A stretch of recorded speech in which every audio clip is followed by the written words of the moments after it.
The 1990s were a wonderful time. Apart from not being able to use the phone and internet at the same time, the Lost in Space reboot, and Hanson's bop being used as military enlistment propaganda so he could get away from hearing it. From the Super Nintendo to the beginnings of PlayStation to even the rise of online gaming, you could argue that the 90s were when gaming got serious. Here then is the best game from each year in the 1990s, starting from 1990.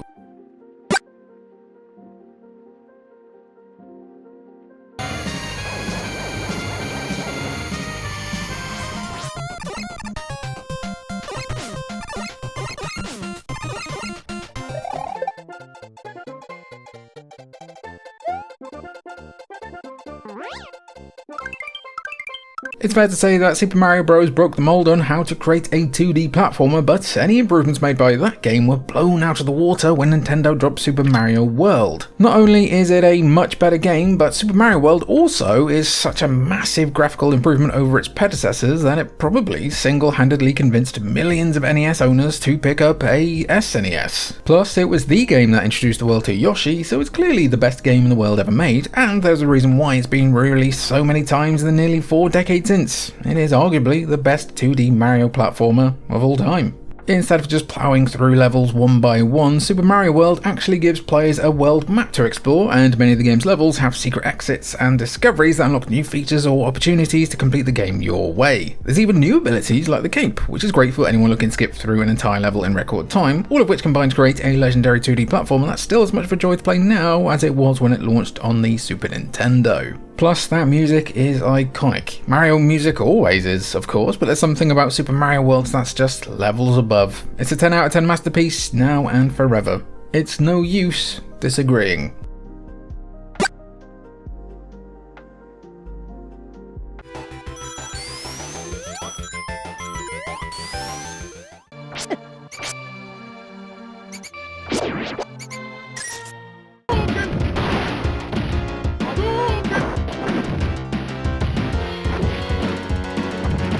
Sonic the Hedgehog being third in 1991 shows you just how difficult this video actually is to put together, and also just how stacked the decade was. Now you might think we've blown our load a little bit too early on Street Fighter 2, considering there are plenty of re-releases and refined versions of SF2 that improved the game massively. On top of that, it only launched in arcades in 1991, while the console releases came a year later. To that, we say that Street Fighter 2 is arguably the foundation block of the entire fighting game genre, and without it, the genre just wouldn't be what it is today. It's especially impressive when you consider that the first Street Fighter game is among one of the worst fighting games of all time. Okay, maybe that's a bit of an over-exaggeration, especially when you see some of the slop on Steam and the like, but you get the point. Try playing the original Street Fighter today and you'll notice that it's genuinely about as fun as challenging a building to a headbutt-only scrap. Street Fighter 2 allowed players to actually control multiple characters instead of just Ryu and Ken, so you know that's a huge improvement from the original. Adding the likes of Guile, Chun-Li, Blanka and Zangief helped to cement Street Fighter as a vibrant world filled with wacky and wonderful characters, which definitely helped the game to stand out among the arcades. Of course, it was the actual gameplay improvements, including extra attacks and tighter controls, that make the game actually not miserable to play. Is it the best Street Fighter ever made, especially today? Perhaps not, as others really added to the formula to great magic, but they'd be nothing along with the entire genre without this fundamental banger.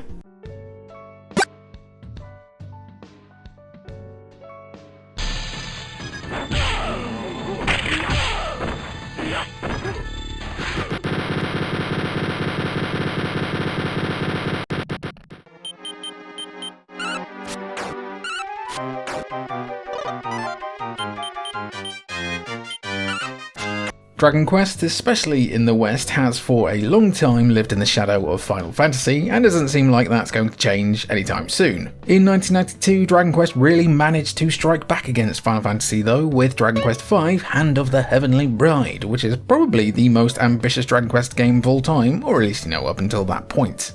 This RPG masterpiece from Chunsoft and Enix took everything that worked about the series up until that point and sprinkled in some long-term storytelling to create a generation-spanning epic. We'd say this would be a prime candidate for a remake, like Square Enix have been doing with other Dragon Quest games, but they already did one for PS2, so they could just gussy that one up a bit and call it a day, I guess. They did also remake it for the DS, so, what's one more remake, eh? Dragon Quest V follows the main character, a hero you name, who starts out as a 6-year-old boy travelling with his father in search of his mother and the legendary hero. Through various trials and tribulations, the game spans the course of multiple decades, as the hero encounters new issues, meets new allies, and discovers the truth about his mother and who the legendary hero actually is. The turn-based combat of the series returns, as does wagon travelling from DQ4, but the big change is being able to catch and use monsters in battle. We'd say it did Pokemon before Pokemon, but we all know they got the idea from Shin Megami Tensei. Still, this was an RPG that chucked everything at the wall, and it all stuck.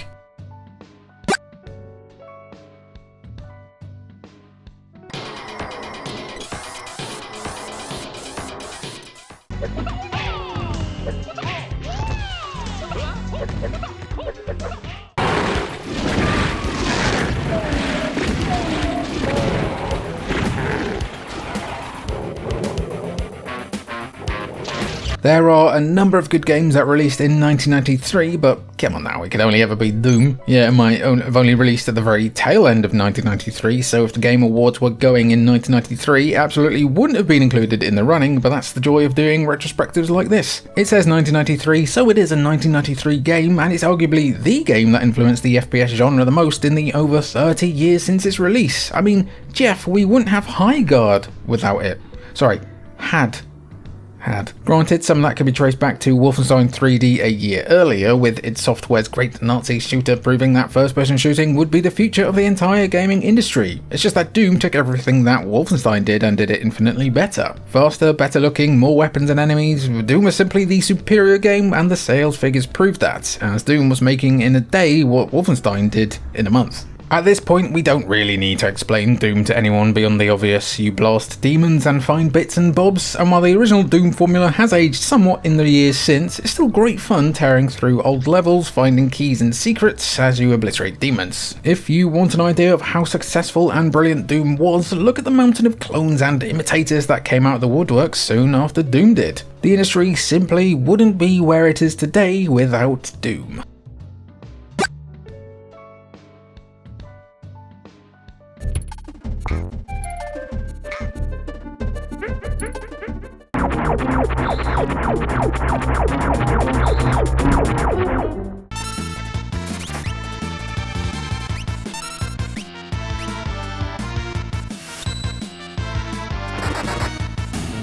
We simply couldn't get through a list of the best games of the 1990s without at least one Final Fantasy game taking the top spot, and we reckon some of you are going to be annoyed that Final Fantasy VII isn't it.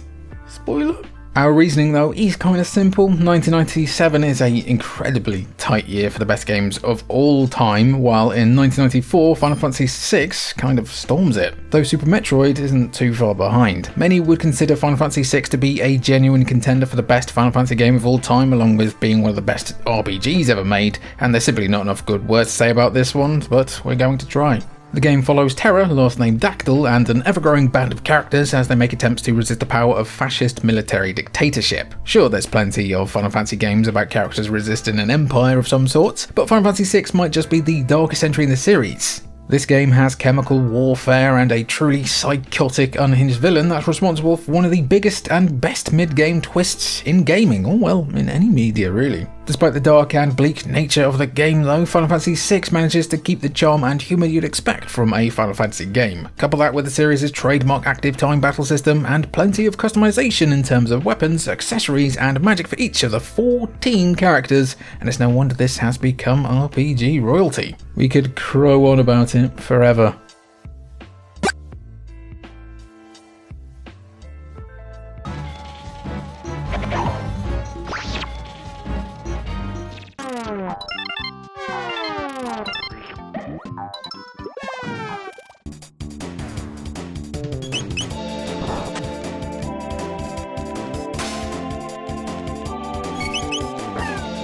Okay, Cultured Vultures are looking pretty guilty of some RPG bias here, going straight from FF6 to this, but how could Chrono Trigger not be considered among the best games of the 90s? It'd be a crime.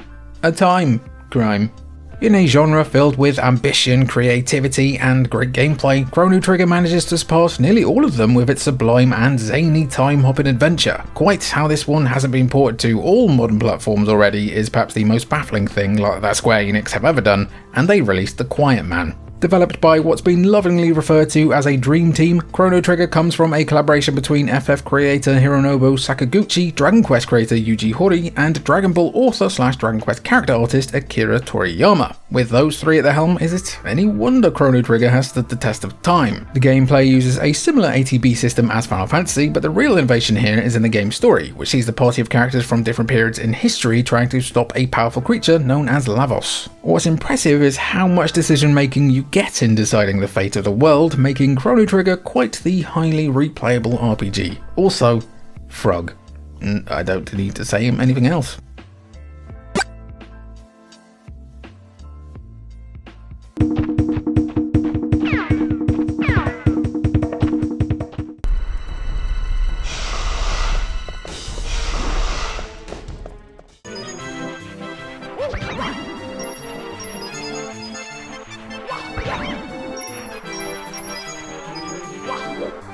We've now reached the part of the decade where the idea of collecting the best games of the 90s on a year-by-year basis gets a little dicey. Whether it's due to all developers locking in from 1996 onwards instead of just a chosen few, or just the sheer proliferation and success of the gaming industry as a whole, there's so many more banger games to choose from. Trying to pick between Resident Evil and Super Mario 64 is genuinely difficult, and if you'd rather it was Resident Evil, that's fine by us. Or Crash Bandicoot. Or Pokemon. Resident Evil is a fundamental part of the survival horror genre after all, but so is Super Mario 64 for the 3D platforming genre. Plus, Capcom massively improved Resident Evil with the remake a few years later, but you can argue that Nintendo has never topped Super Mario 64. Like all good Mario games, Super Mario 64 is all about rescuing Princess Peach from the clutches of Bowser, but what sets SM64 apart from other 3D platformers at the time is just how much freedom players had in exploring and progressing through the game, and also how much better it played than all of its peers.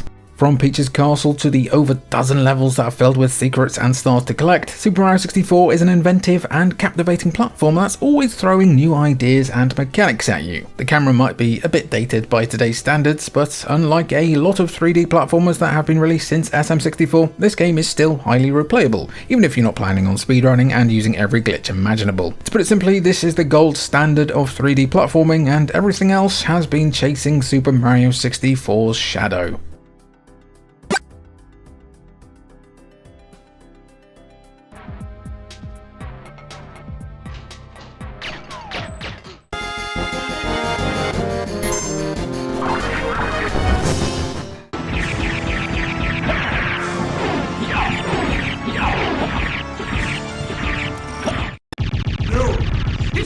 Castlevania had been kicking around for a while as an arcade action platformer, but Symphony of the Night represented a grand overhaul for the series. Sure, that grand overhaul could be considered by many as just reheating the series' own nachos with Castlevania 2 plus Metroid of course, but for whatever reason, the different elements of Symphony of the Night came together to create something greater than the sum of its parts. To put it simply, Symphony of the Night is a showpiece for the entire series, and the one game people will recommend when trying to recruit new Metroidvania sickos. The fact it didn't sell well on release is simply baffling to me, but that could be down to it being a 2D game in a 3D obsessed era. But the legacy that Symphony of the Night has left behind is truly undeniable. A sequel to Castlevania Rondo of Blood from 1993, Symphony of the Night sees a returning Alucard, son of Dracula, looking into the disappearance of mainstay protagonist Richter Belmont as Dracula's castle has mysteriously reappeared. Alucard basically rushes headfirst into the castle with the view of destroying it, with players spending the rest of the game exploring the vast halls of the Count's Keep. As you explore and make progress, you find new items and abilities that will let you access even more areas of the castle. It is a simple but great gameplay loop, amplified by the RPG mechanics that encourage you to engage in combat, making Symphony of the Night an action-packed, difficult, yet thoroughly enjoyable Metroidvania. Or, well, Castlevania in general. Plus the music and art style are phenomenal too. 10 out of 10 all round, honestly.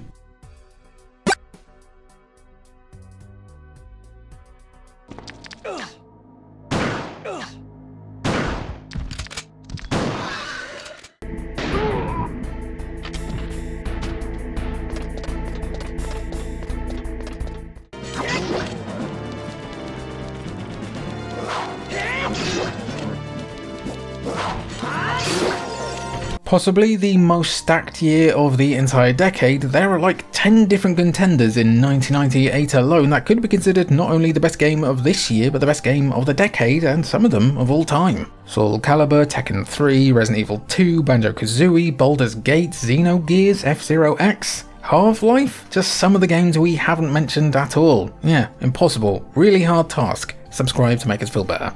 Unfortunately for the rest of them, there's only one game that's empirically considered to be the best game of all time, and that happens to be The Legend of Zelda: Ocarina of Time. Now, the only issue for us is that you've got a game that's universally beloved, so we're stuck with a game that everyone in the world has gushed about for nearly 3 decades already. It's hard to gush in a new, original, not too moist way, basically. For a series making its debut into 3D, Ocarina of Time is a confident and assured entry in a long-running and beloved adventure series. A time-hopping adventure, Ocarina of Time sees Link on a quest to save the realm of Hyrule from the evil King Ganondorf. Said quest will see Link as a young boy transported into the future as a young man, in a ruined version of Hyrule that's genuinely nightmare-inducing if you're playing the game as a 5 to 10-year-old. Those re-dead are, haunting, to say the least. The pinnacle of adventuring and dungeon design, Ocarina of Time overhauled its exploration and combat to work in the third dimension, and it's a formula games have been borrowing from ever since.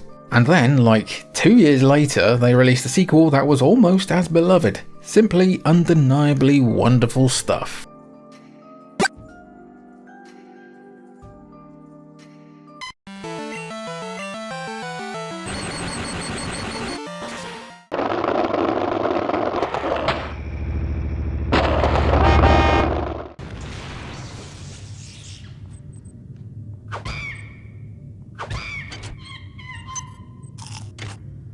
These days, it feels like the best games of any given year also happen to be huge commercial successes, but back in the 90s and even the 2000s, that wasn't a guarantee. Just look at Okami in 2006. That's one of the best Zelda-inspired adventure games of all time, but the original sales fell flatter than a Looney Tunes character hit with a steamroller. The same is pretty much true for the best game of 1999, System Shock 2, as while it reviewed incredibly strongly when it launched in August, it feels like System Shock as a whole only received its deserved acclaim as soon as spiritual successor BioShock launched about 8 years later. Really, 8 years might be a long time, but so long as people ultimately recognise System Shock 2 as one of the biggest whippers of the decade, it's all good, right? A sequel to the 1994 sci-fi shooter with RPG and survival horror elements, System Shock 2 is set decades after the events of the original game, with an unnamed soldier encountering a mutant parasitic threat on a faraway planet, only to run into some familiar enemies in the process. What makes System Shock 2 such a joy is that it gives players the ability to approach most situations in a bunch of different ways, depending on what skills and weapons you want to utilise. Stealth, guns, melee attacks, tech, and upgradable skills, System Shock 2 gives players a futuristic playground with which to carve their own path. Again, its DNA would end up being in BioShock years later, which became a much bigger hit, but with Night Dive's incredible remake and remasters of the System Shock games, there's never been a better time to revisit the classics. Also,